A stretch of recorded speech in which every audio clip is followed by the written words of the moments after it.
Hi, my name is Dylan and this is another Lindell video. Thank you for watching.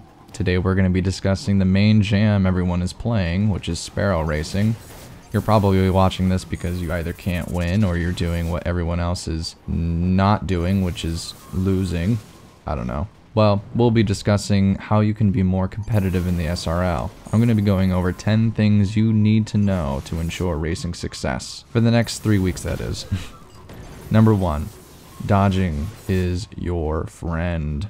You only have so many, so, you could get more dodging power throughout the entire match if you keep hitting the boosts, and if you hit the, finish line, of course, you get a complete refresh of them. But I would have to say that you really need to strategize on when to use them. My tip on when to use them is in the very beginning of a match to cut corners faster than your opponents. If you're watching the video, you can see that every time the screen shifts a little bit quicker than usual, you know where I use them and how I utilize them to my fullest advantage. You are faster when you dodge an appropriate corner, so try your absolute best to use it at a perfect moment. Number 2. Point the tip of the Sparrow in the direction you want to go before hitting a boost. Your Sparrow goes in the direction it's boosted by. This can allow you to avoid hitting walls or corners that you want to avoid. Number 3, which kind of connects to number 2. You don't need to always accelerate the entire time or the whole match. If you let go of the gas and go back on it a little bit, you don't lose any speed. If you need to, brake little. If you're going too fast and you're, out of dodges, just slow down for a second, aim your Sparrow in the right direction that you need to, and slam on the gas again. The acceleration on the gas works just how a boost works. It sends you in the direction of acceleration. Number 4. You don't need to hit every single boost in the game. Shortcuts can either be your friend or foe in this matter. Only hit the shortcuts if you're not an expert at dodging and, hitting the boost at a perfect angle. So try the shortcuts out on, both of the maps and see which ones you like the most. It's all preference based. And make sure you go on them at least going 130k.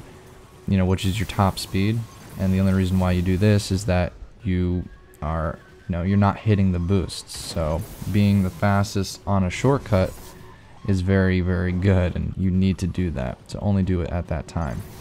Number 5. When you're in the air, don't push down on your directional sticks in any direction. Just don't do it. You land a lot smoother without losing any speed by just not touching it. But if you have the air control perk on your helmet, use that on mini ramps and small ledges. Don't use it on, humongous falls. The reason why, if you push down on the directional stick, then you just land harder, which slows you down, and it's hard to, pick up back your speed or something. If you didn't know this, up makes you last a little bit longer in the air, and down makes you land a little bit faster. Use these according to your racing style. There's no perfect amount of air time, honestly.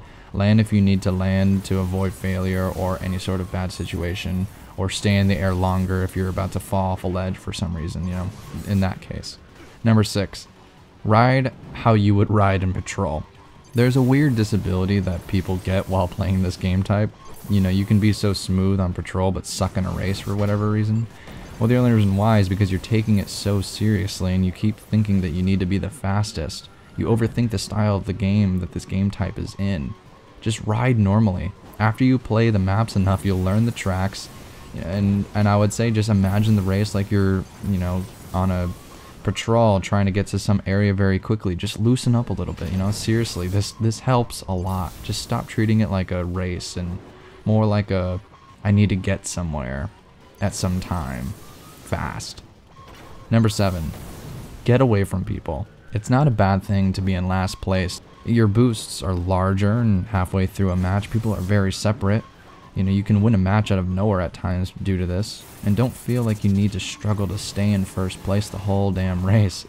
Third or last is actually a pretty good place to be. And people who are in first mess up often. So you have a little bit of advantage if they mess up, and then you just take the win. Number 8. This is a very short one. Just don't worry about the little random enemies. They're never gonna, harm you. I've seen some people purposely try to run them over. It's pointless. Don't do it. Now, as you can see, I clearly won the match if you're watching the gameplay by at least 10 seconds ahead of the others. And the only reason why is because I utilized my dodges correctly. I rode smoothly. I got away in the very beginning. I didn't use every single boost. I completely ignored the enemies. I landed smoothly, and I accelerated properly with, proper control of my vehicle. Now we're going to be moving on to something else, which is, I would say, the last 2 tips. Number 9, the armor. Air control is a lot better than fast enter because you never enter in any way, shape, or form in this game type. You only enter in patrol. So I would say for the other gear that you're gonna always be using, just use the armor the game gives you. It's all good, and use a 160 speed Sparrow only, nothing else. And number 10, taunt your enemies. Beep at them and just have fun. This has been another Lindell video. I'm Dylan. Thank you for watching. Bye.